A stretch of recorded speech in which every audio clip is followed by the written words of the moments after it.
Hello everybody, it's Sarah and today I want to talk to you about what my reading plans are in November. I don't have as many books on this TBR as I had in October, which was way over the top with 16 books, although, spoiler alert, I did manage to finish almost all of them except for one, and I actually read more than 16 books in October, but we'll talk about that in my wrap-up, of course. So I don't have as many books on this TBR. I think I have 12 or 13 books, so still too many, or what I consider too many. But yeah, also a lot of those books are quite the chunky books. I have 4 books on this TBR that are over 800 pages. I have 2 more books that are over 500 pages.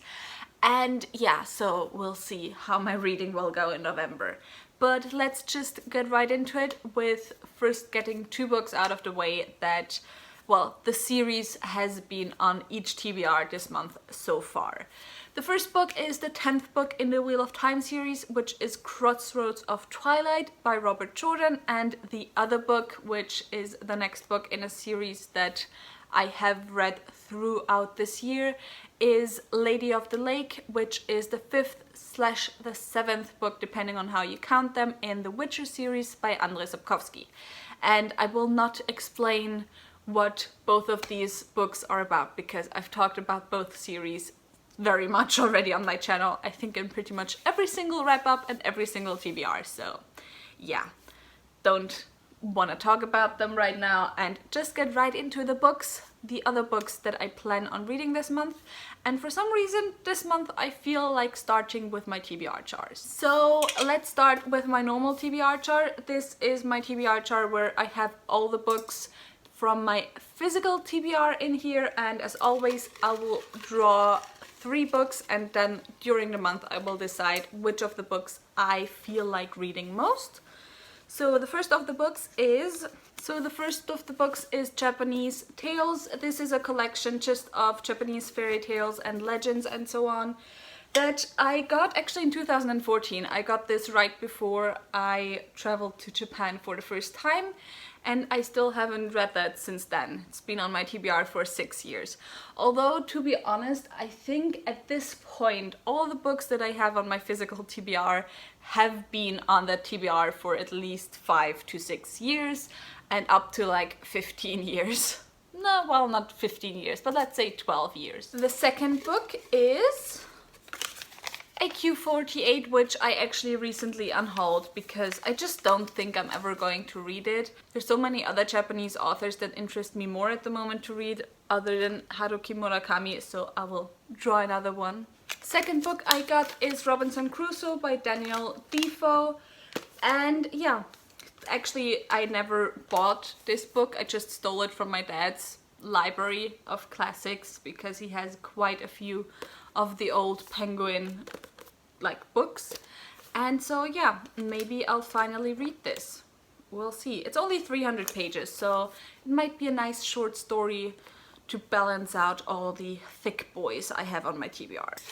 And then the third one is, where is it?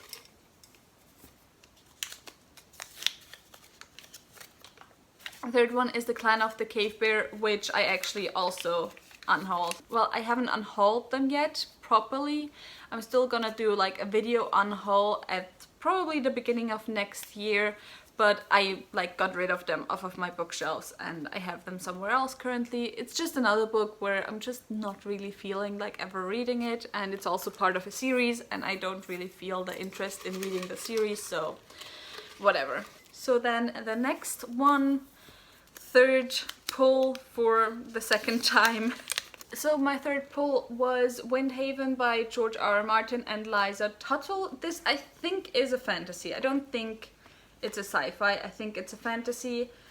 I'm not sure if I'll read it. I will probably pick up the Japanese tales because they are gonna be like the most easy to read, I guess, and I really want some fast reads this month to balance out all my thicker books. So now before we get into the rest of my TBR, let's get into my series TBR chart to look at which series I'll continue this month.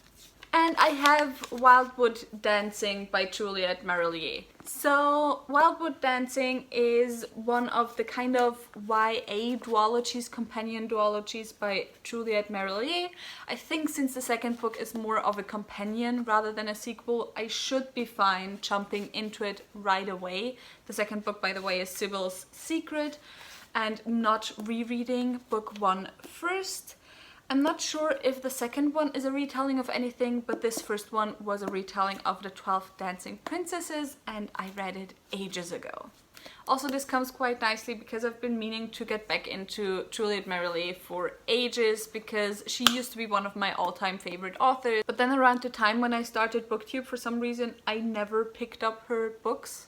And yeah, so I really want to get back into her. It's actually one of my goals for 2021. So my battery died for a second, so now let's move on to the rest of my TBR books.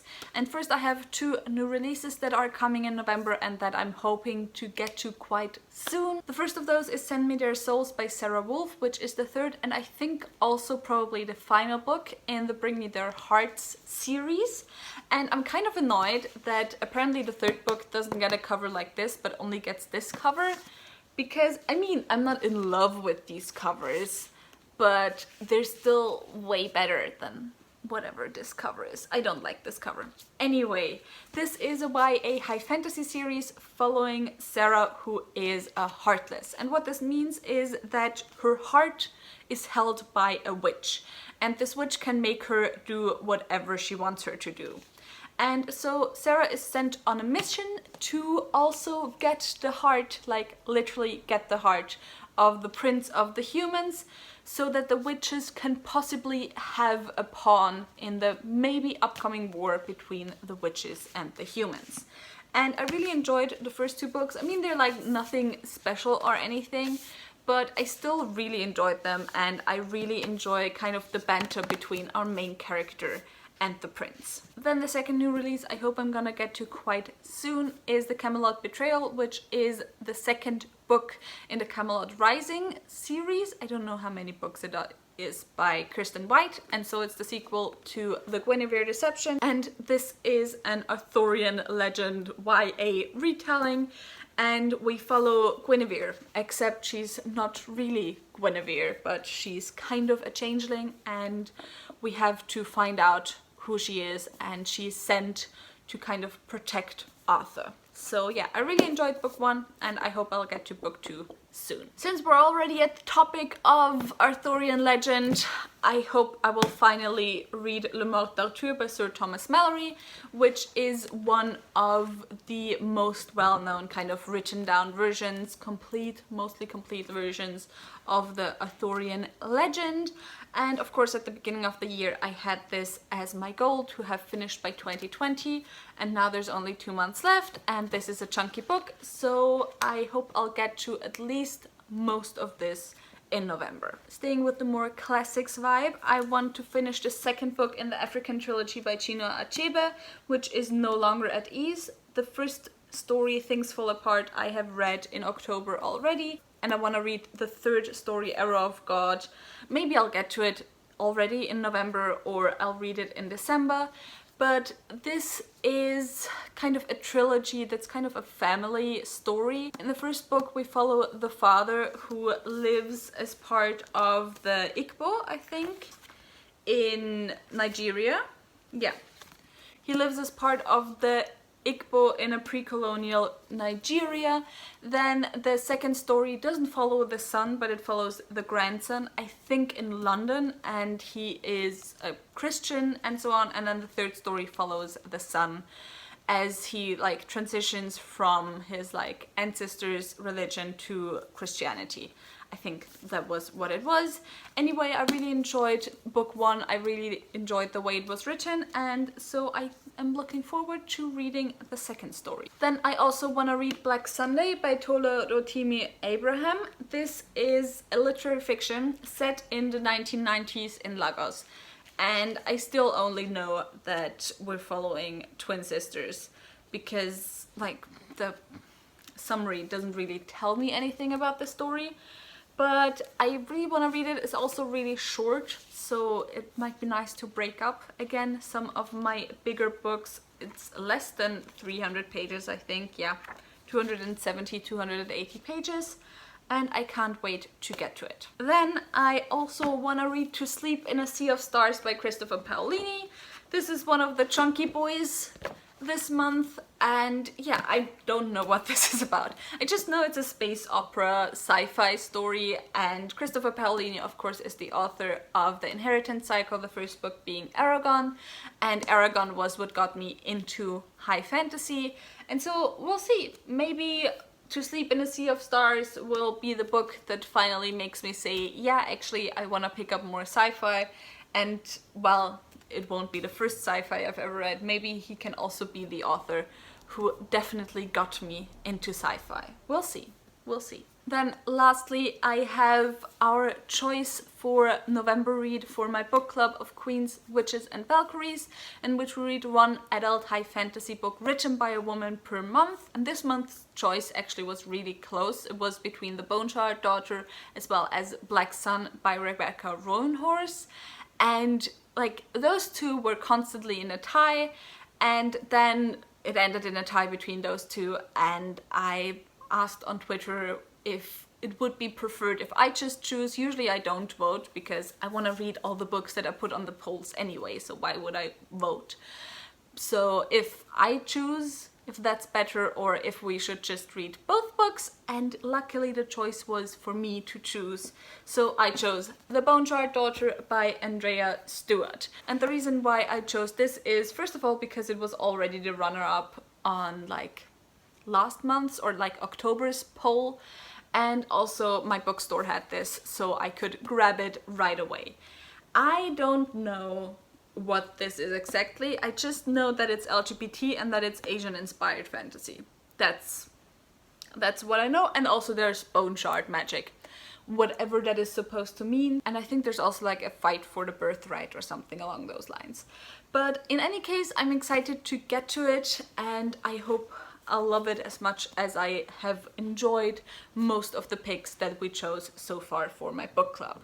And also, as always, all the links to my book club are linked down below, so definitely go and check it out and maybe join us if you're interested in getting into more adult high fantasy written by women, because I know adult high fantasy a lot of times is seen as a very male space, which a lot of times it also is, but there's so many great books out there that are not written by men. Then another release that I almost forgot to talk about is The Burning God by R.F. Kuang, actually. I mean, I'm not the biggest fan, as I have talked about it a lot, of The Poppy War and The Dragon Republic, but I still want to see how she finishes off this trilogy, so I do want to get to this, and I also do want to get to this as soon as possible, because I'm probably gonna make a discussion again and film a review again, and that's always good, like, to get to those things right when it's being talked about. So yeah, I do still want the views, you know? I mean, I would do it regardless, I would film a video regardless, but it's still nice to get the views. Anyway, that was it for this video, or was it? Because did you really think that I would forget to talk about my most anticipated release of 2020?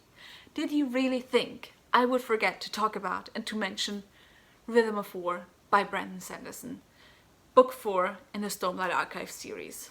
I have been waiting for this book for 3 years. I cannot wait to have it in my hands. I actually, because something that I always do is, like, when there's a question in a tag of like books that you can read in one sitting, I always choose The Way of Kings, because to be honest, The Way of Kings for me was a one-sitting book. And then unsurprisingly, everyone is always really surprised, because that book is like, what, 1,200 to 1,300 pages long.